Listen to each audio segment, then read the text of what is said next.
वंदनीय हिंदवी सम्राट बाळासाहेब ठाकरे जन्मशताब्दी वर्ष आपल्या सर्वांनाच माहिती सुरू आहे आणि महाराष्ट्रभरात अनेक कार्यक्रम वेगवेगळ्या स्तरावर होत आहेत. कुठे रक्तदान शिबिर होतं आहे, कुठे असे खेळाचं आयोजन होतं आहे, कुठे झाडं लावण्याचा कार्यक्रम होत आहे. आणि मला वाटतं आज आपण पाहिलं असेल खासदार अरविंद सावंतजी यांनी खूप चांगलं आमच्या दक्षिण मुंबईच्या संपूर्ण युनिट बरोबर कार्यक्रम इथे घेतलेला आहे. इथे टेबल टेनिस, बॅडमिंटन आणि पुढे मला वाटतं बुद्धिबळ अजून आणि कॅरम ह्या देखील खेळांचं इथे त्यांनी आयोजन केलेलं आहे. मनापासून आभार मानतो मी त्यांचे आणि सगळेच खेळाडूंचे, कारण मुली, मुलं, महिला, पुरुष या सगळ्यांनीच चांगलं इथे स्पोर्ट्समॅनशिप स्पिरिट दाखवलं. आपण जे स्टेडियम पाहिले इंडोरचं या पद्धतीने सध्याची तुम्ही क्रिकेट खेळता फक्त की बाकी पण खेळता?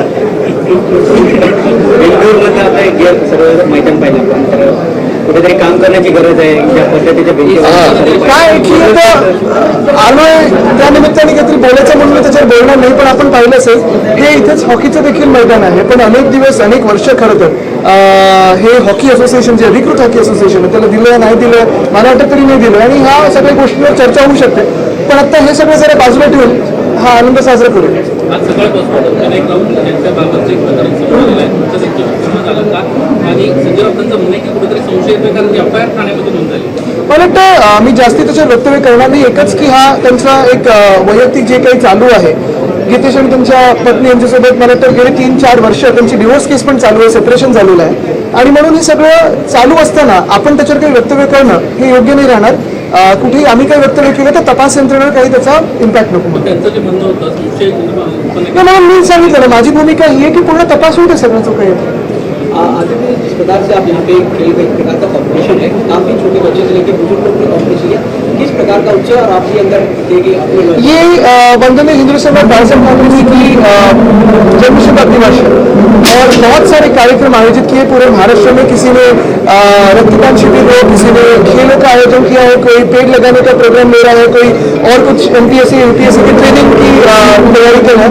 तो ये सारी चीज़ों में आज आपने देखा होगा सांसद अरविंद सावंत जी ने यहाँ एक खेल समिट जैसा आयोजन किया है, बहुत ही सुंदर आयोजन किया है. और पूरे उनके चुनाव क्षेत्र में से जो भी लोग बैडमिंटन है, टेबल टेनिस हो, फिर कैरम हो या चेस हो, इसमें आ रहे खेल रहे, तो अच्छी बात है. जिस प्रकार से वियतनाम की बात करते हैं, खासा बड़ा हादसा हुआ, लगभग 15 भारतीयों की मौत हो चुकी है और दूसरों को भी रेस्क्यू करने का काम. बिल्कुल बहुत ही बड़ी दुर्घटना है, दुर्भाग्यपूर्ण है, और हम यही प्रार्थना करते हैं कि जो भी रेस्क्यू ऑपरेशन है जारी है वो जल्द से जल्द हो, और जो भी लोग इसमें से बच सकते हैं वो बचे. जिस प्रकार से यहाँ पे तोड़ का कार्रवाई चला महाराष्ट्र में जिस तरह तोड़फोड़ की कार्रवाई हुई, अच्छा भाई, जम्मू कश्मीर में भी वहाँ के मुख्यमंत्री ने आरोप लगाया कि बीजेपी ने हमारे विधायक को तोड़ने के लिए 20 से 30 करोड़ रुपए दिए गए थे. यही बात है, अगर आपने देखा होगा तो हम पिछले 6-8 में से यही बोल रहे हैं कि जब से भाजपा मेजॉरिटी मार्क से नीचे गया है, लोगों ने, देश की जनता ने उनको 240 में सीमित किया है, तब से भाजपा के मन में जो एक घृणा है हमारे संविधान के बारे में, संविधान वो बदलना चाहती है, क्योंकि वो संविधान इस देश को महामानव भारत रत्न डॉक्टर बाबा साहेब अम्बेडकर ने दिया. उसी संविधान के तहत आपको आवाज दिए, हक दिया, और वो हक भाजपा छीनना चाहती है. खुद का संविधान डॉक्टर बाबा साहेब अम्बेडकर का नहीं, लेकिन खुद का भाजपा का संविधान इस देश पे लादना चाहती है, और इसीलिए डिलिमिटेशन हो या संविधान बदलने के कार्यक्रम हो, इसलिए सब सांसदों को या विधायकों को खरीदा जा रहा है. और यही बात है कि ये पैसा आ रहा कहाँ से, तो पैसा कहाँ से आ रहा है अगर मुझसे पूछे तो अयोध्या में जो लूट हुई है वहीं से भाजपा ने पैसा छीना है, या फिर उज्जैन में जो लूट हुई वहीं से भाजपा पैसा छीन रहे हैं. यहाँ अभी आप देखें तो मुंबा देवी के परिसर में भी ऐसे ही कॉरिडोर के नाम पे जमीनें भाजपा छीनना चाहती है. उसके खिलाफ भी हम लड़ेंगे, पहले भी लड़े हैं, रुकाया है, लड़ेंगे भी. मामला उठाया है, वही अब मामले को सीबीआई में सुप्रीम कोर्ट ने याचिका दाखिल की थी और सीबीआई से जांच करने की मांग. देखिए, ये तीनों जो एजेंसी है ये तो भाजपा की पोपट है, ED, क्या CBI और IT. ये क्यों नहीं जाती चंपतरा के घर पे, क्यों नहीं जाती अनिल मिश्रा के घर पे, क्यों नहीं पूछते कि आपको वहाँ किसने अपॉइंट किया. इसमें बीजेपी का क्या रोल है, प्रधानमंत्री महोदय का क्या रोल है, भाजपा के केंद्रीय शासन का क्या रोल है, क्योंकि ट्रस्टीज तो उन्होंने अपॉइंट किए थे. भाजपा का रोल अयोध्या के राम मंदिर बनाने में नहीं है. वो निर्णय हमने मांग की थी 2018 में जाके कि पहले मंदिर फिर सरकार, उसी के बाद सुप्रीम कोर्ट ने वो निर्णय दिया है. भाजपा ने कोई शासन में कायदा नहीं लाया था. लेकिन भाजपा क्रेडिट लेना चाहती है और वहां से भी पैसा लेना चाहती है।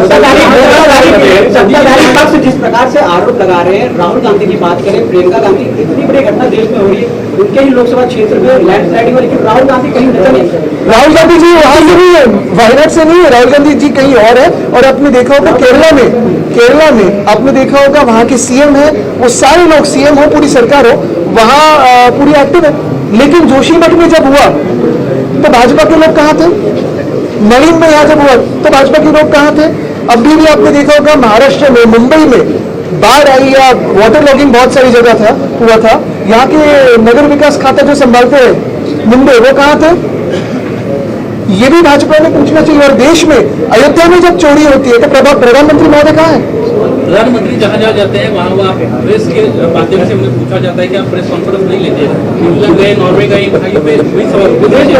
लेकिन मुझे लगता है उसके बाद देखो, प्रेस को जवाब देना नहीं जवाब देना, मुझे लगता है ये आपका भी सवाल करने का अधिकार कक्ष में है कि आप भी उनसे पूछे कि क्यों नहीं जवाब देते।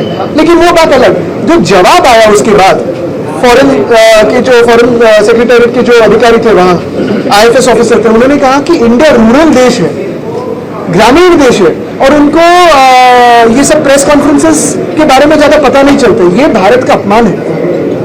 उस ऑफिसर को सस्पेंड किया जाए, ये हमारी मांग है, क्योंकि वो किसी विदेश में जाके भारत को अपमानित कर रहे हैं। हिंदू समाजानं सावध व्हावं, आमिर खानचे चित्रपट बघू नये, त्यांना लव जिहादचं ब्रँड अँबॅसेडर करा अशी मागणी शिंदे सेनेचे मंत्री बघा, या भंपक लोकांना मी सांगेन, जर हिंमत असेल ना तुमच्यात तर पहिलं जाऊन अयोध्येमध्ये भाजपाने मंदिराला का लुटलं ह्याच्यावर प्रश्न विचारायची हिंमत दाखवा, थोडा दम दाखवा, नाही तर दूर अंदर गेलाय दिसतंय। विरोधकांकडून टीका आहे की आज तुम्हाला रामाची आठवण झाली, पुन्हा एकदा 18 जुलैला आपलं नागपूरमध्ये आंदोलन आहे रामरक्षा, मात्र त्यावरून विरोधक टीका करतायत की सगळं असं म्हणतायत की ज्यावेळेस विरोधक म्हणतात की सगळं संपल्यानंतर आता तुम्हाला आठवण. विरोधक म्हणजे कोण?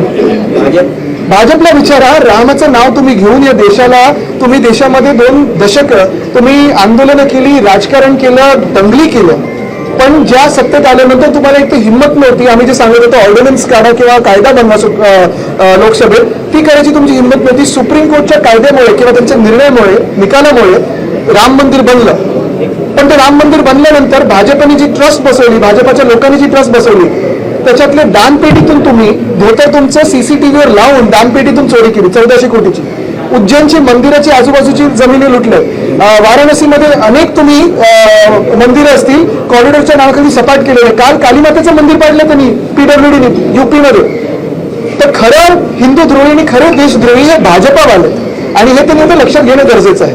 आम्हाला राम आठवणं न आठवणं, राम रक्षा करणं आता गरज आहे, आणि ती आम्ही करतो. ती रक्षा आम्ही भाजपापासून करतो. अखिलेश, जिस प्रकार से लव जिहाद का मामला, महाराष्ट्र बीजेपी के नेता मंत्री भी हैं, आमिर खान को लव जिहाद का ब्रांड एम्बेसडर कहा जा रहा है लगातार, लेकिन उनके बहुत सारे फोटोज तो मोदी साहब के साथ ही है, उनकी अच्छी दोस्ती है, तो आमिर खान को प्रधानमंत्री महोदय पूछ सकते हैं. लेकिन बात यही है कि ये लव जिहाद, लैंड जिहाद, आज उज्जैन में लैंड जिहाद किसने किया है? तो भाजपा के मुख्यमंत्री ने किया है. उज्जैन की पावन भूमि को लूटा किसने? तो भाजपा के मुख्यमंत्री ने किया है. अयोध्या के मंदिर की दान पेटी से चुराने का पाप किसने किया है? तो भाजपा ने किया है, भाजपा के अपॉइंटेड ट्रस्टीज ने किया. तो ये कौन सा जिहाद चलता है? हो, त्यांच्यावर आम्ही विचारच करत होतो की ईडी त्यांच्या घरी कशी बसली नाही. ईडीला चंपतराव दिसत नाही, ईडीला शेखर सुमन दिसतील. आता ईडीची सीडी तिथे वाजवलं होतं.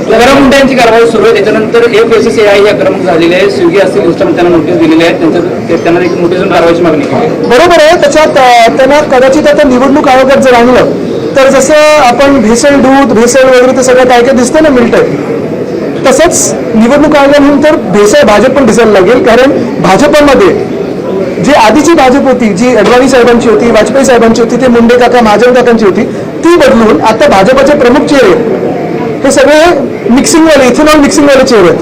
पण अर्थात ही कारवाई ते जे करतात, म्हणजे हा जर एक राजकीय भाग सोडला तर मला वाटतं एक गरजेचं आहे, आपण हे ओळखणं गरजेचं आहे की देशामध्ये आपण नेमकं कुठच्या दिशेने चाललोय हे देखील बघणं गरजेचं आहे. आपण जे साध्या रेस्टॉरंट्समध्ये जातो किंवा जी काही खरेदी विक्री आपण करतो, दुधाची असेल, तुमच्या एनर्जी ड्रिंकची असेल किंवा कुठच्याही पदार्थाची असेल, त्याच्यात भेसळ ही सगळ्या गोष्टी आल्या कुठून, हे पण हे देशाच्या जीवाला धोका. म्हणजे आपण ज्याच्यावर खऱ्या देशात चर्चा चालली ते सोडून ह्या गोष्टीवर चर्चा झाली पाहिजे. शेवटी राजू पाटील जे आहेत